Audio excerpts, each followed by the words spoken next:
tidak pernah wawas di dalam hatinya dan tidak pernah sedih hatinya. Antum walinya Allah semua ini. Ini umat Islam. Berdiri semua, takbir.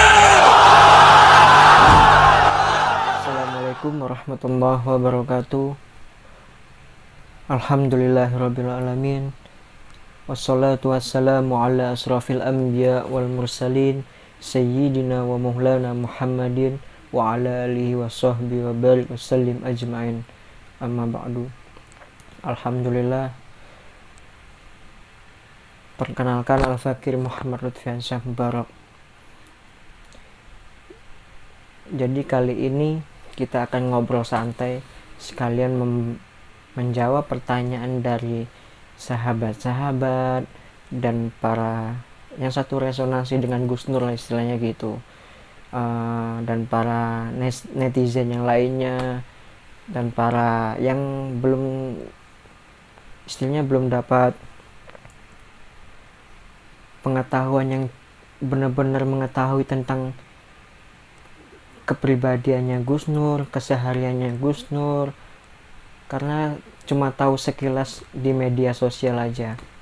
Jadi kita nggak apa-apa, kita maklumin aja lah, karena mereka belum tahu. Mereka taunya cuma hanya yang tersurat aja, yang tersirat mereka kurang tahu. Jadi insya Allah lah, mudah-mudahan mereka dapat hidayah dari Allah Subhanahu Wa Taala. Amin ya Rabbal Alamin. Jadi kali ini ada yang bertanya kepada saya kemarin. Mohon maaf, ada yang bertanya tapi Al-Fakir belum bisa membalas dan menjawab. Kali ini di video ini Al-Fakir akan menerangkan dan menjawab pertanyaan-pertanyaan dari sahabat-sahabat. Ada yang bertanya, "Bang, gimana kabarnya Gus Nur? Bang, berapa hari ke depan katanya dengar-dengar Gus Nur ditahan, masa tahannya ditambah 40 hari, apa benar apa tidak?" Jadi kali ini saya akan menjawab. Gus Nur keadaannya alhamdulillah. Yang penting kita saling mendoakan, yang satu resonansi maupun yang tidak, kita mendoakan. Mudah-mudahan beliau dan keluarga selalu diberi kesehatan oleh Allah Subhanahu Wa Taala. Amin ya Rabbal Alamin. Terus ada ini satu yang membuat kita geli-geli, gimana lah, kita pribadi Al-Fakir geli dan juga heran juga sama ini satu. Mohon maaf Pak ya, ini kita harus menjawabnya di sini. Kita akan bertanya kepada Bapak, kepada emak ini satunya ini. Memang Gus Nur sudah diproses. Gus Nur itu orangnya kooperatif Pak. Beliau selama di persidangan, dipanggil di Palu maupun yang di Surabaya, beliau hadir, nggak pernah absen beliau. Jam 9 sidang, setengah 9 beliau sudah hadir. Itu kan menunjukkan bahwa beliau mempertanggungjawabkan apa yang dibicarakan, apa yang berarti beliau bukan hanya di dunia aja tanggung jawabnya, sampai ke akhirat kelak.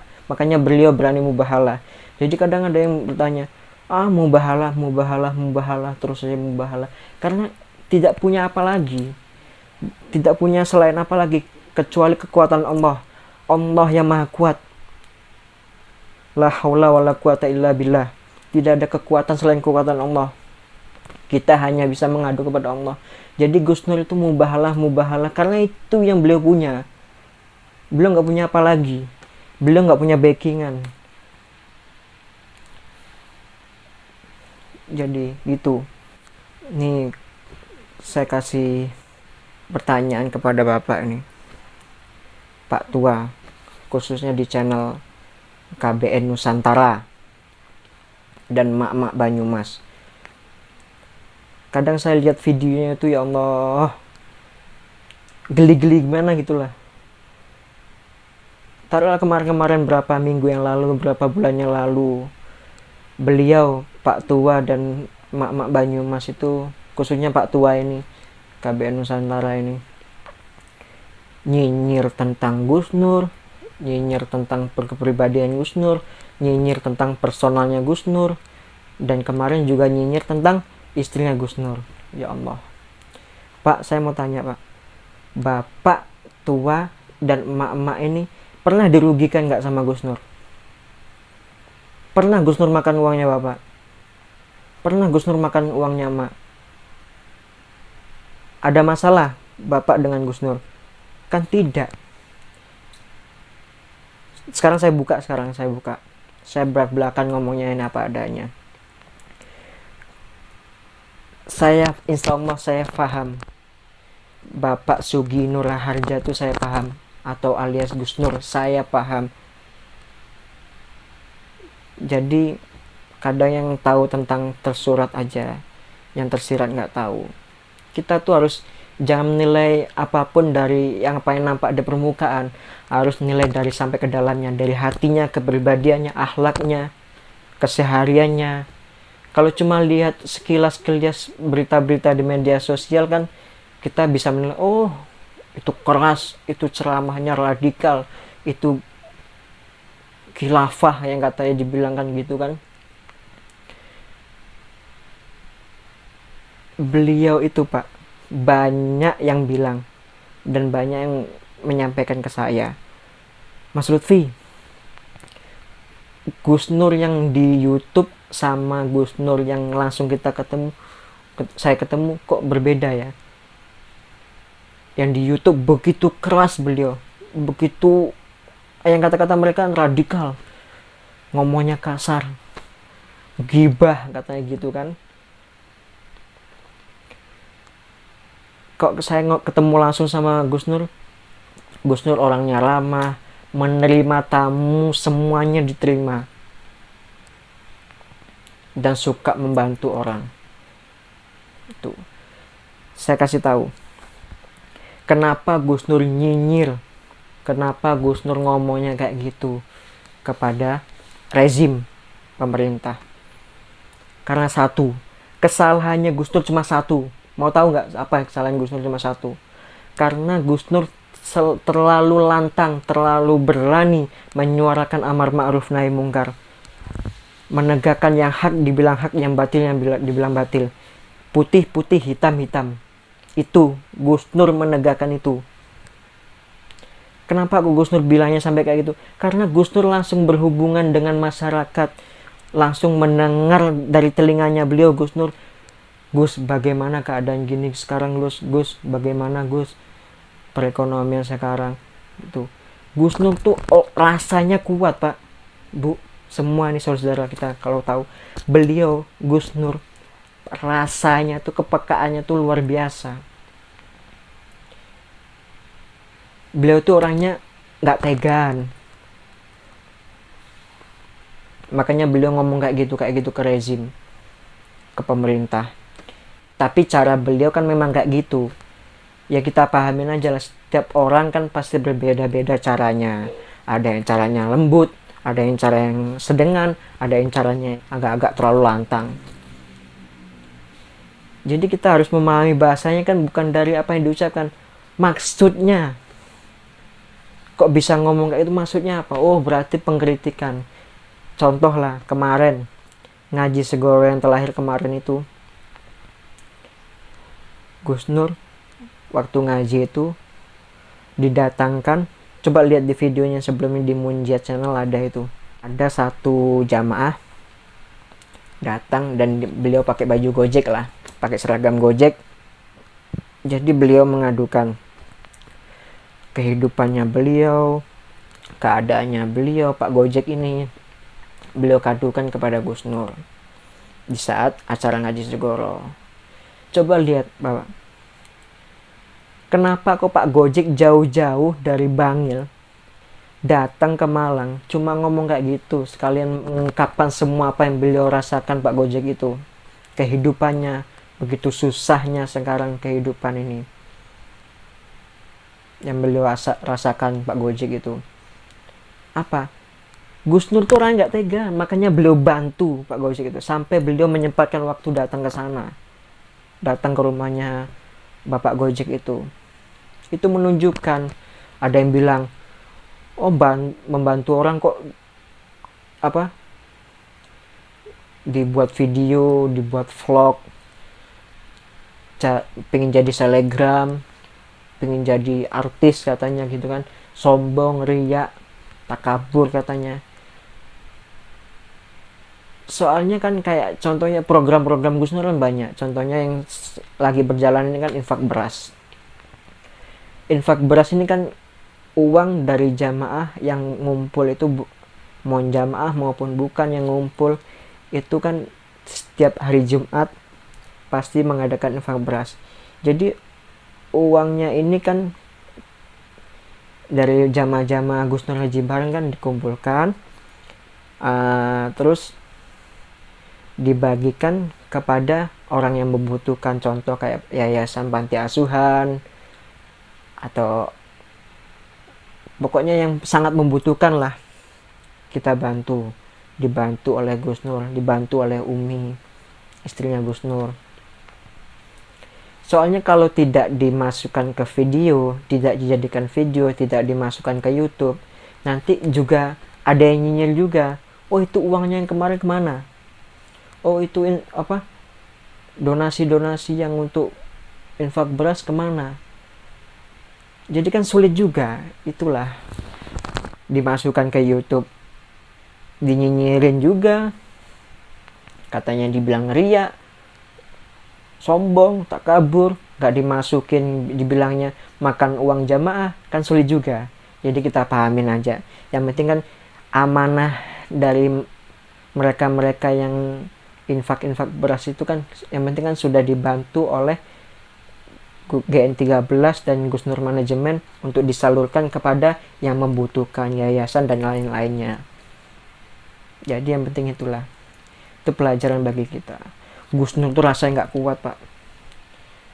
Rasa beliau itu, ya Allah, melihat orang yang nggak makan, melihat orang yang kesusahan tuh beliau kadang sedih.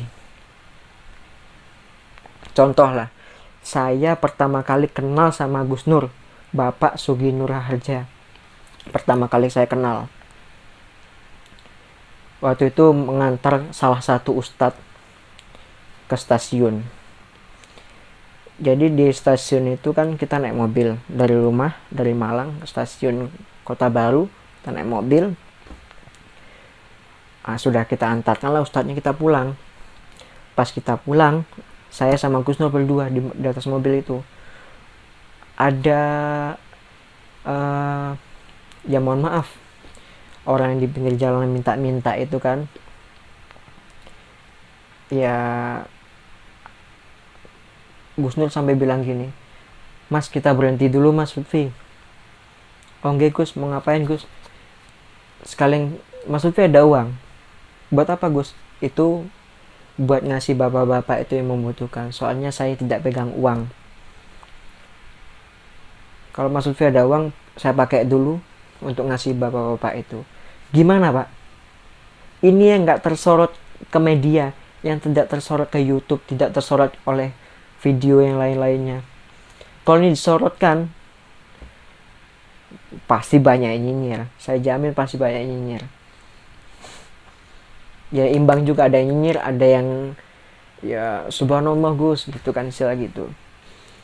Beliau rela meminjam uang saya untuk mengasih ke bapak itu, pengemis itu. Sudah itu beliau berhenti ke ATM, beliau mengambil uang dan terus digantilah uangnya kepada saya lagi. Itu satu. Yang kedua, waktu itu saya naik mobil juga berdua sama beliau, sama Gus Nur. Beliau memang jarang megang uang. Beliau kehidupannya sederhana. Kalau kalian tahu kan, beliau rela pergi ke ATM karena melihat ada bapak-bapak waktu itu kan, ya Allah, dorong gerobak, dan itu sudah sepuh banget, sudah tua banget. Mas Lutfi, ayo kita berhenti ke ATM dulu. Oh iya Gus, nggak apa-apa Gus. Berhenti ke ATM. Habis ke ATM itu kan ya Gus Nur kan turun ngambil uang, terus masuk lagi, putar balik lagi, kita mau tujuan ke sana, akhirnya putar balik lagi untuk ngasih uang kepada bapak yang membutuhkan itu, bapak yang dorong gerobak itu nggak tersorot media. kalian tahu. Jadi tolong yang nyinyirlah sewajarnya saja, jangan menyerang personalnya beliau. Tapi saya salutnya sama Gus Nur, luar biasa Gus Nur ini, nggak ada yang seperti Gus Nur ini. Misuhnya, ngomong kotornya, bacawinya, itu bahasa Padangnya, bacawinya Gus Nur. Dibuat video, dipotong lah yang ngomong-ngomong jorok, yang misuh-misuh, yang bacawi itu dipotong sama orang-orang itulah yang tidak suka sama Gus Nur, digabungkan dibuat parodi, dan itu dijadikan video, di share lah ke YouTube. Itu nyerang pribadinya beliau, personalnya beliau, otomatis itu di share lah ke YouTube, ke media agar dibuat framing bahwasannya Gus Nur ini ya, jadi Ustadz kok meso-meso, Ustadz kok gini-gini, dan itu menghasilkan uang dari YouTube. Mesohnya, ngomong kotornya, bacawinya Gus Nur bisa memanfaatkan untuk orang lain, walaupun itu membenci Gus Nur, dan mereka dapat uang dari YouTube dari ngomong kotornya Gus Nur, ngomong joroknya Gus Nur. Misuhnya, cawinya, ngomong kotornya bisa menghasilkan uang. Luar biasa apa enggak? Sangat luar biasa. Enggak ada siapa ayo tokoh-tokoh dan ulama-ulama yang lain, ustadz-ustadz yang lain yang ngomong kotor dijadikan parodi depan potong bisa menghasilkan uang kepada yang nggak suka itu. Ada nggak? Nggak ada. Cuma Gus Nur aja luar biasa banget Gus Nur ini, ya Allah. Jadi Pak Tua dan ibu-ibu Banyumas, mak-mak Banyumas ini, dan KBN Nusantara, Bapak nyinyir boleh, mengkritik boleh, tapi jangan serang personalnya beliau, jangan serang pribadinya beliau, jangan serang Gus Nur, jangan serang Abi, jangan serang Umi. Nyinyir boleh lah. Kayak kemarin saya lihat video itu semalam itu kan, Ustadz Maher kan ditangkap oleh Bareskrim, dibuat video katanya kan, coba kalian lihat ini. 20 hari di rutan Bareskrim, Jumat 4 Desember 2020, tribunnews.com. Bareskrim Polri telah resmi menahan Sony Ernata alias Maher At-Tulaibi terkait kasus dugaan ujaran kebencian terhadap Habib Lutfi bin Ali bin Yahya. Kadif Humas Polri Jen Argo Yuwono menyebut penahanan ini setelah Maher diperiksa selama 1 kali 24 jam sebagai tersangka ujaran kebencian oleh penyidik Bareskrim Polri. Ya, sudah ditahan, kata Argo di Bareskrim Polri, Jakarta Selatan, Jumat 4 Desember. Tadi siang. Menurut Argo, tersangka Maher ditahan selama 20 hari ke depan di rumah tahanan Bareskrim Polri Jakarta Selatan. Jangan cuma 20 hari, Pak Polisi. 20 tahun sekalian. Biar dunia ini aman gitu loh.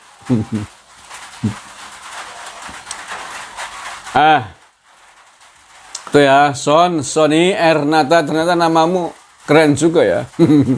Sony Ernata kayak merek radio saya dulu waktu kecil, mereknya Sony itu. Temui Sugi Nur, saudara. Mau reunian sama Sugi Nur katanya. Yang dibuat parodi gini.